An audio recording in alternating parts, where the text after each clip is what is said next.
Cara atur gaji UMR agar bisa nabung dan investasi. Formula 50-30-20 yang jarang diajarkan di sekolah.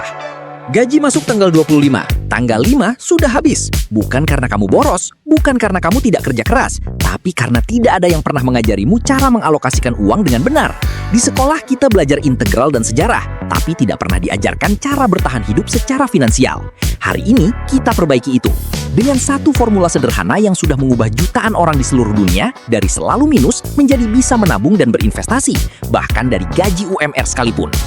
Selamat datang di channel Ramdan Lapananda, tempat kita bahas ekonomi, bisnis, teknologi, dan personal finance untuk orang Indonesia yang ingin hidupnya lebih baik secara finansial.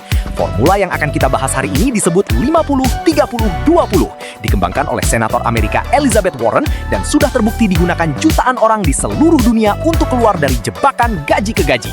Kita akan bahas cara kerjanya, adaptasi untuk kondisi Indonesia, dan simulasi nyata dengan angka gaji UMR Manado, karena teori tanpa angka nyata tidak ada gunanya. Formula 50-30-20 membagi penghasilanmu setelah pajak menjadi 3 bagian besar. 50% untuk kebutuhan, segala sesuatu yang harus dibayar agar hidup berjalan normal. Sewa atau cicilan rumah, listrik, air, makan, transportasi ke tempat kerja, tagihan internet. Ini bukan pilihan, ini kewajiban.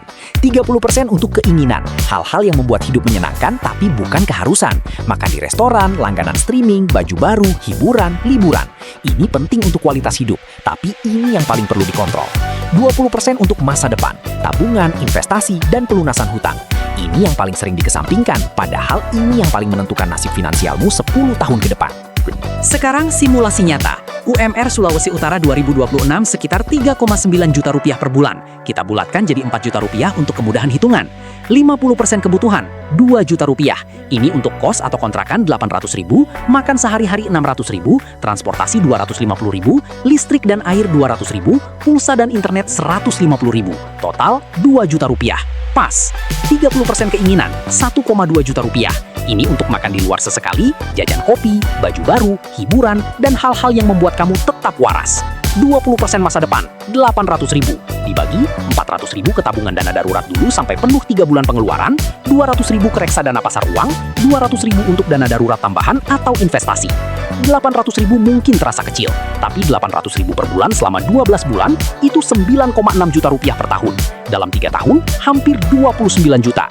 Dengan compound interest 10%, lebih dari 33 juta rupiah dari gaji UMR yang tidak cukup. Formula ini tidak kaku. Kondisi setiap orang berbeda, dan ada 3 adaptasi penting untuk Indonesia. Pertama, kalau kamu punya tanggungan keluarga, kebutuhan bisa naik ke 60% dan keinginan turun ke 20%. Yang tidak boleh berubah adalah 20% untuk masa depan. Kedua, kalau kamu punya hutang konsumtif, kartu kredit, pinjol, cicilan kendaraan berbunga tinggi, masukkan pembayaran hutang ke bagian masa depan. Dan prioritaskan lunasi dulu sebelum investasi. Hutang berbunga 20% lebih penting dilunasi dari investasi yang returnnya 10%. Gak kesalahan paling umum yang membuat formula ini gagal. Kesalahan pertama, menabung sisa. Bukan sisanya yang ditabung, tapi tabungkan dulu baru sisanya dipakai. Begitu gaji masuk, langsung transfer 20% ke rekening terpisah sebelum sempat terpakai. Kesalahan kedua, tidak tracking pengeluaran. Tanpa tahu uang pergi kemana, kamu tidak bisa mengontrolnya.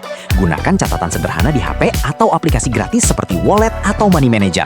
Kesalahan ketiga, kategori yang salah. Makan di luar bersama keluarga bisa jadi kebutuhan, tapi kopi 60.000 sehari adalah keinginan yang sering disalah klasifikasikan sebagai kebutuhan. Tantangan aku untuk kamu. Mulai hari ini, selama 30 hari, catat semua pengeluaranmu dan kategorikan ke 50, 30, atau 20. Tidak perlu langsung sempurna, yang penting mulai.